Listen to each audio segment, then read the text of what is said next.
Welcome. This course is about the impact of sustainable transition on finance departments.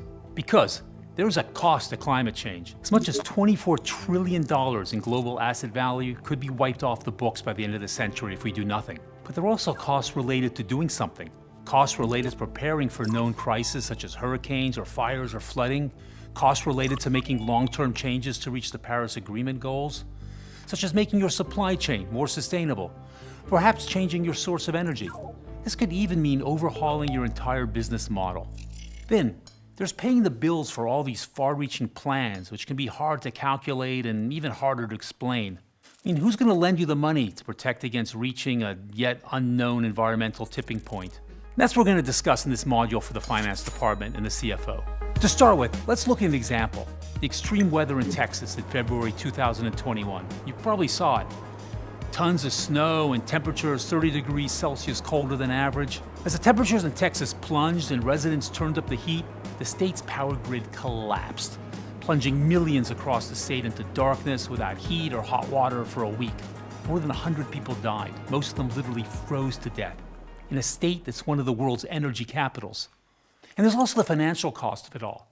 The insurance claims from thousands of customers whose homes were destroyed when frozen pipes burst, the hospital bills, the businesses that couldn't make, sell, or deliver their goods, the crops frozen in the fields, not to mention the resulting global shortage of plastics, a major Texas export.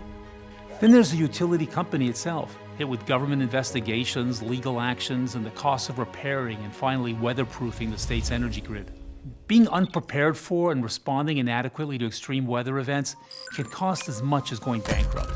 This happened to California utility PG&E in 2019, when the liabilities from California wildfires reached billions of dollars. Now, not to mention the reputational risk associated with the disaster.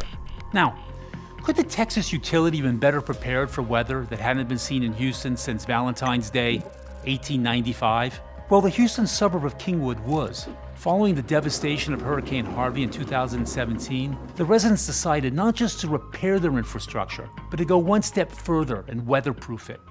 4 years later, it's clear the investment more than paid for itself. Kingwood never went dark, never went without heat or water during the 2021 storm. So, little human suffering and very little damage to property. There's a parallel here for your finance department. The Texas snowstorm is a good example of acute risk that could have been foreseen and planned for. The state's weather grid had not been upgraded to handle unusually cold weather, despite forecasts showing chronic and increasing risks of extreme weather. Could your business survive a Texas snowstorm? First, you need to prepare for physical risks.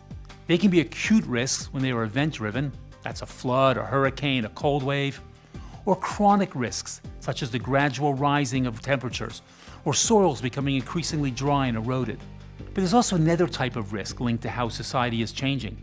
We call them transition risks. They can come from policy and legal changes, market and technology changes, or reputation risks. Anticipating these can save you money, too, such as avoiding ending up with stranded assets resulting in write-downs. For example, in June 2020, BP announced a $17.5 billion asset write-down, followed 2 weeks later by Shell with an even larger write-down of $22 billion. The blame? The global trend to curb carbon emissions by developing energy alternatives to fossil fuels. Now that we have seen what's at stake in your role, we need to get going. How do climate and biodiversity issues fit into a balance sheet? Or a regulatory filing? Or a shareholder statement? That's why the CFO should be involved, and why you should listen to the next segment.